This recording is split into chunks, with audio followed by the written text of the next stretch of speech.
Hi there and welcome to this video which I'm making to help you get started on your CG Anglo Concertina. The idea here is to learn a very simple tune. I've already done the same video for a CG Anglo Concertina, but like I say, this one is specifically for you if you have a GD. In fact, if you've bought one of these funny old, I think they're called Scholler or Scholar German concertinas, and you'll know if you have because they're kind of a brown colour on the end here, and you'll see what looks like wood grain. It's actually done in black felt tip pen. And in my blog #1, Learning to Play the Anglo Concertina, I featured one of those as the first concertina I ever owned. But anyway, I've also done a video to help you identify what type of concertina you have, and I'll put a link to that in the description. Basically, if you've got a GD concertina like this one here, on this side here, at these 3 buttons on this middle row on the push will be notes of G, B and D, and likewise for these 3 buttons, first top 3 buttons on the middle row on the right hand side, they are also G, B and D, a chord of G major on this middle row. Don't forget this is a 30 button, okay? And on the row nearest to you, the player, this one here, those same 3 buttons will give you the notes D, F sharp and A, chords of D major. So that's why this is called a G, D Anglo Concertina, because all the notes on the push on the G row give you notes found in the chord of G major. In other words, they're all G's or B's or D's.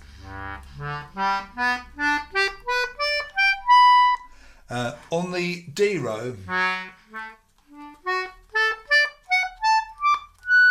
they're all D's or F sharps or A's on the push. That means you're pushing the bellows towards the closed position. Just to explain the terms push and pull, push is where you are playing a button and pushing on this end so the bellows are closing up, and pull is you're pulling out. I have my concertina on my right leg, so the right cheek, the right end of the concertina is on the right leg. You can do it on the left leg, you can do that way, some people do that, but don't put it across your leg because you'll wear your bellows out. This is just the way I hold it. The GD Anglo Concertina is lower pitched than the CG. In fact, it's a 4th lower. The G row of the GD, this middle row of this 30 button, is actually an octave lower than the G row of a CG. The G row is this one on a CG, but this is an octave lower. So I'm doing 4 versions of this video. I'm doing a single note version, that's what this is, and a version where I'm going to harmonise some of the notes for both the CG and the GD. Okay, but all the notes in this version are going to be on this G row, this middle row of this concertina. If you have a 20 button concertina, you won't have this row at the front here, which carries some accidentals and extra notes. So just the G row and the D row. It won't have that front row. So I'm not going to be dealing with this row at all, or this back row. Everything I play is going to be on this middle row, and in fact I'm only going to be playing those 6 buttons, 3 on this side and 3 on this side. Now you're going to need to know how I number my buttons. So what I do is I start on the left hand side, and the button nearest the bottom, near the floor here, I call that button 1. And here it's a pretty low note, so it's quite a lot of effort to push that in. So that's button 1, button 2, button 3, 4 and 5. And then I go over to the right hand side, down the other side. This is 6, 7, 8, 9, 10. So 1 to 10, left hand side to the right hand side, up and over if you like. Alright, so it's very important you understand my numbering. Not everyone does it that way, that's just the way I do it. So if you already play the mouth organ or the harmonica, the analogy is when you push on this instrument, that's like blowing on a harmonica, and when you pull on this instrument, that's like sucking on a harmonica. So that might help you if you already play that instrument. The way I do the fingering is really going to help you, because I always use the same fingers on the same buttons in this tune. So I always use my third finger on button 3, my second finger on button 4, and my first finger on button 5. That's the left hand. As far as the right hand goes, I always use my first finger on button 6, my second finger on button 7, and my third finger on button 8. And that's push and pull. So you'll see in a moment that the music has fingering above each note, so you don't really have to know the names of the notes, although I would recommend that you do learn them. Just to make sure you're comfortable before we start here, like I say, I've got my right hand end of my concertina on my right leg. Out of shot here, I've got my right foot on a guitar footstool to bring my leg up, because I'm sitting on a fairly high chair. If I take my leg off that footstool, you'll see, my concertina could start sliding off my leg or my legs. So it's best to have it up like that. Sit up straight in a nice comfortable chair so that you feel in control of the instrument. So here's the sheet music. It says Silent Night for the CG Anglo Concertina, and this is, like I said, the single note version. Over on the left hand side here, we can see the treble clef, this curly sign. If you look at this first curl here, you'll see it goes over the second line up, and it fixes that note at G. Sometimes we call this clef the G clef.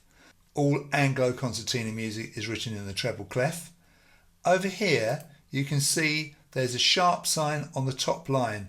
The note on the top line is F. So what this sharp sign does, it fixes all Fs as F sharp. It raises all Fs to F sharp.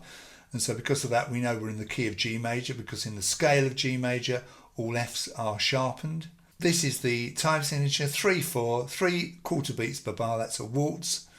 And so we're going to count up to 3 in each bar. And this is our first complete bar here. And very famous tune, Silent Night, so you shouldn't have too much trouble. There's a lot of information to digest and to help you here. This first note has LH written above it. In fact, all the notes on this first stave have got LH. Means left hand. So all the notes are found on the left hand side of the instrument, so you won't need to even look at the right hand for the moment. So all left hand. The number 1 means finger number 1. So you'll know for a fact it's going to be this button, button 5. If you know anything about reading music, you'll know this is a note of D. If you don't, you can download some sheets from my website to help you understand music theory. But this is a D. It's in a space underneath the first line, so it's in a space underneath the stave. And you're going to be pushing the bellows towards the closed position. Like I say, it's button 5. And there is the confirmation that it's the note D. So 6 bits of information there to help you. Okay, so let's play our first note. Pull the bellows out before you start. If they're closed and you press the button and push, well, there was a little bit of a note there, but basically there's not much of a note. So you need to pull the bellows out, not a ridiculous amount, but just a fair way like that. And your hand is through your hand strap, your thumb's on top, both sides. So you press that button with your index finger and gently push the bellows towards the closed position. Not all the way, but just enough to get the notes. Obviously, however long you press that button and push in, that's the length of the note, okay? And we'll come to the timing in a moment. Now, the next note here is on the same button. It's button 5. But notice it's pull. Okay, still finger 1. It's a note of E. And you can see this little dagger. And what that means on my music is this. Just watch carefully. I'm going to play the first note and the second note. Now, you may have noticed that I didn't lift the finger off and repress the button. I simply rode the button as I pushed and pulled. So I can get both those notes from one button press. And on my music, and it's peculiar to my music, I put a dagger symbol when I suggest that you do that.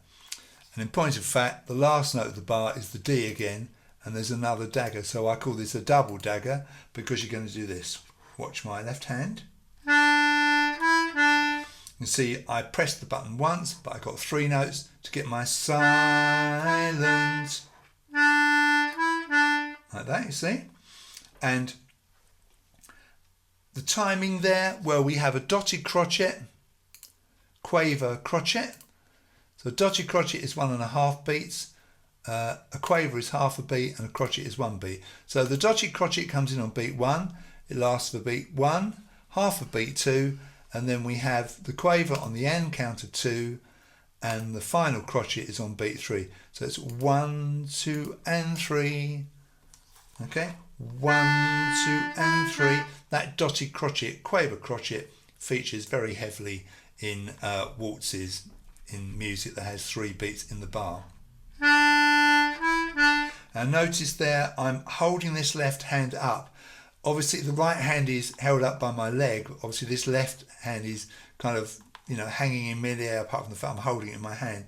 So I hold it up and you kind of going fairly square. I mean, obviously it will snake a little bit depending on how far you pull the bellows out, but you know, it's largely a matter of common sense, I think. So that is your first bar, pushing in, pulling out, pushing in, and that's the first bar of the music. Now let's look at this next bar here. Quite interesting. There's only 1 note in it, and you'll notice it's got a stem. The head of the note is not filled in, and there's a dot. So this is a dotted minim. Now we said there are 3 beats in the bar, so this note comes in on beat 1, and it lasts for all 3 beats of the bar. Now the stave, these 5 lines, is like a series of shelves for putting the notes on. But when the notes go too low or too high, we have to draw extra lines. Like this one here is called a ledger line, and this note of B is in the space below the first ledger line under the stave. And it's the note B, and it's on button 4 on the push, and it's finger 2. So it's on the button below the one we've just played. We were doing that on that button there. We're going to come to the button below that, push in, and that gives us the note B. So far we've had D, E, D, B. Counting 1, 2 and 3, 1, 2, 3. And like I said, so far everything has been on the left hand side of the instrument. Alright, so that's pretty straightforward, I think. And if you look at bars 3 and 4, they're the same as 1 and 2. So we can play the first 4 bars now. And on the right hand side of the instrument, this button here where my thumb is falling is the air button. Now the air button is used for either expelling air or letting air into the bellows. It doesn't make any sound, any musical sound, and it is an integral part of the playing once you get a bit more advanced. But in this piece we're not going to need to use it, but just make a habit of having your thumb over it so it's ready to operate it. But you probably won't need to use it in this, and that's why I've chosen this tune. Okay, I'm not going to get into the ins and outs of the air button today because this is a beginner's lesson and could possibly be your first ever tune. Okay, right, so let's play those first 4 bars, pull the bellows out, and here we go. I'm going to count you with a 3 so you can play along. 1, 2, 3.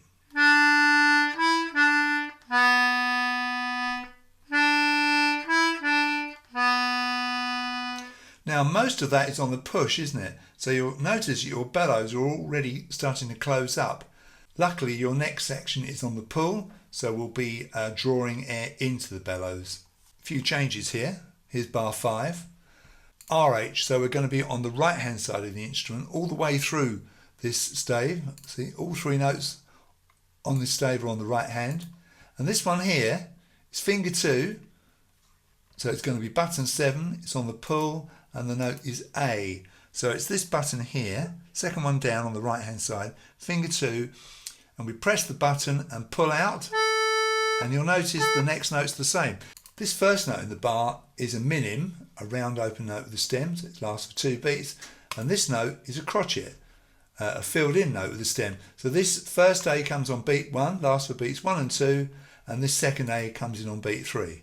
So we count it 1, 2, 3, like that. 1, 2, 3, and then in bar 6, it's finger 1, right hand, okay? It's button 6, and it's an F sharp note. Remember the key signature over here, this sharp, okay, it's not the same F, but it sharpens all Fs in this piece. So this note is F sharp, and it's on button 6, this first button on the right hand side, still pulling, finger 1, and it's a dotted minim, so it comes in on beat 1, and it lasts for 3 beats. So bars 5 and 6 sound like this. All on the pull, okay?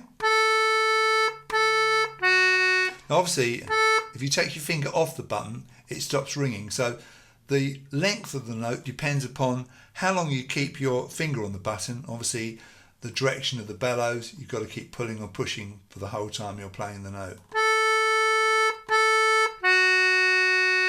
All right. Now, on the next stave, we've got bars 7 and 8. Let's scroll down to that. And in this stave, we're going to have a mixture of right hand and left hand notes. In bar 7, we've got the note G, which is on button 6, same button we just played, but pushed in. It's going to give us G. There's another one, and then we're going to come to bar number 8, and we're going to come over to the note we first played, which is D, which is button number 5 on the left hand side, finger 1. So in notes that was G, G, D. We have minim, crotchet, dotted minim. Right, at this point it's a good idea to play those first 8 bars, consolidate what you've done. So I recommend you practice this and then play along with me if you can. So after 3, finger 1 on button number 5, it's the note D. Here we go. 1, 2, 3.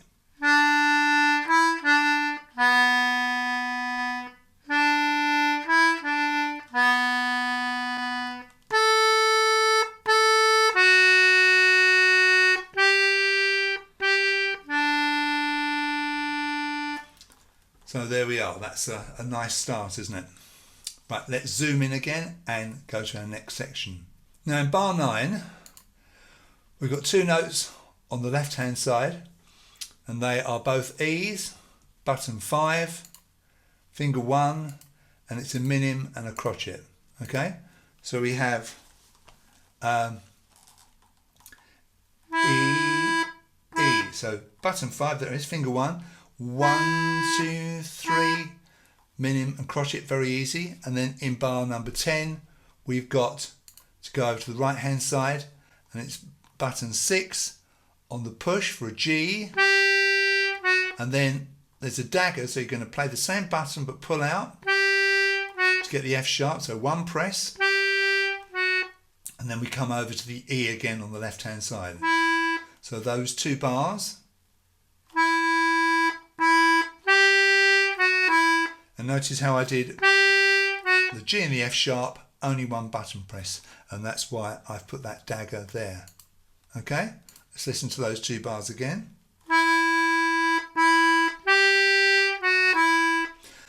And now bars 11 and 12 luckily are the same as the first 2 bars, so we already know those. Let's just rattle those off. And then 13, 14, 15 and 16 are the same as 9, 10, 11 and 12. So let's play those 4 bars.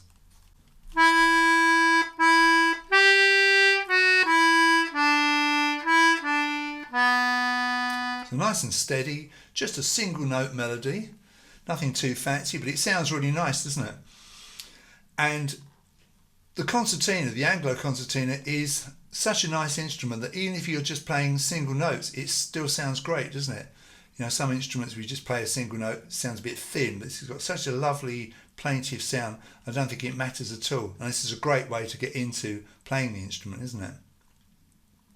Right, let's scroll down and finish the tune off. We've got bars 17 and 18, 19 and 20, 21, 22, 23, 24. Right, let's look at 17 and 18, and we're going to go over to the right hand side. In fact, the whole thing on this stave is on the right hand, and we've got this. everything on the pull. So we've got two A's, so it's button 7, finger 2 on the pull, minim, crotchet, so 1, 2, 3, and again in bar 18 we're going to do one of these dotted crotchet, quaver crotchet jobs. 1, 2 and 3. And what's lovely about this, it's 3 next door neighbour buttons, 8, 7, 6. The notes are C, A, F sharp. So fingers 3, 2, 1. Okay, let's play those two bars, 17 and 18. So gradually pulling the bellows out. But then when we get to bars 19 and 20, both those notes are on the push. And they're both on the right hand side. We've got a G and a B. Button 6, button 7, so a dotted minim followed by another dotted minim, fingers 1 and 2, and then very near the end now we've got bar 21, and we start on the right hand side but then move over to the left. So we've got the G, button 6, finger 1 on the push, and then we've got the D, button 5, left hand side on the push, finger 1, and then the button underneath that on the push we get the note B, button 4, finger 2. So we've got right hand, left hand, left hand. Now those three buttons give us a chord of G major. By the way, when we played those three notes in bar 18 up here, when we played those, that's actually a chord of D7, although there's not a D in it. I know that sounds a bit weird, but just trust me on that. That's actually a D7, and when we play the three notes in the bar we've just done, which was bar 21, this one here, this is a chord of G major. And then in bar 22 we come back to the D, and we're getting lower and lower, and the notes on the stave are a bit like a landscape. The higher the note appears on the stave, the higher it sounds, the lower it goes, coming all the way down to this one here and eventually down to this one here, the lower it sounds. So in bar 22 we've got the D on the push, dotted crotchet, then the button below, button 4 on the pull gives us C, and then we come to the button below that on the pull, which is the note A. Now this note A is on the second ledger line underneath the stave, okay, finger 3. So this is a push and a pull, this bar. Push, pull, pull, dotted crotchet, quaver crotchet, 1, 2 and 3. And the very last two bars, we've got this note here, which is a G. It's in the space underneath the second ledger line. This A was on the second ledger line underneath the stave. The G even lower in the space underneath the second ledger line. And it's button 3 on the push on the left hand side, finger 3. Now you can see this little hoop that joins these two notes together. That's called a tie. So we play this first note. We don't play the second note, but we add the timing to the first note. So we have essentially a 6-beat note. We count 1, 2, 3, 1, 2, 3. Okay? So those last 4 bars sound like this. Bars 21, 22, 23, 24.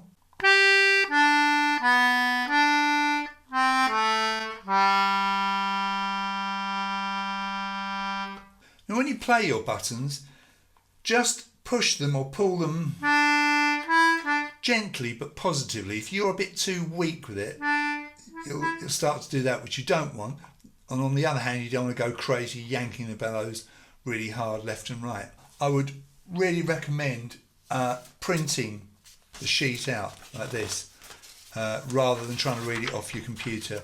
I've got quite poor eyesight, so I use a pretty large font, and I think you'll find it's a lot easier to do that. That's what I'm going to do now as I play the whole piece through. It's much easier to read off the printed page, I think anyway, than it is off an iPad or a computer, or definitely a phone. So hopefully by this point you've got to the stage where you can play the whole thing through. So I'm going to play it all the way through, and perhaps you can play along with me. I'm going to count you in with a nice slow 3. So get your bearings, bellows out, concertina being held properly, comfortable, sitting up straight, Finger 1 of the left hand is on button 5.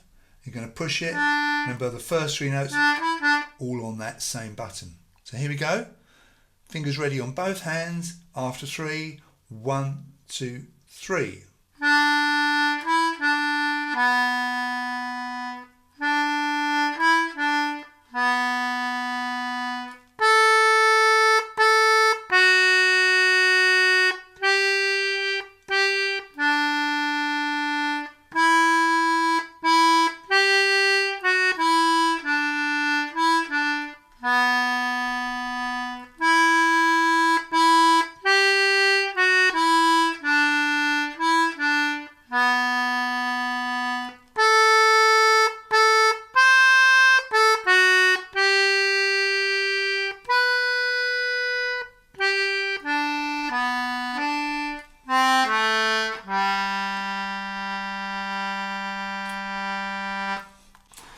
And there we are, that's Silent Night, very recognisable. Key of G, that's a little bit low to sing, but definitely more comfortable than trying to sing it in C, as it would be on a CG concertina.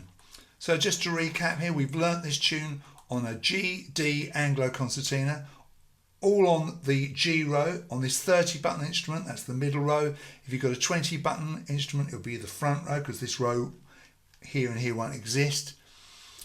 Just one note at a time, and learn this, and then you'll be ready to learn the harmonised version, which is slightly harder, but obviously sounds just a little bit better.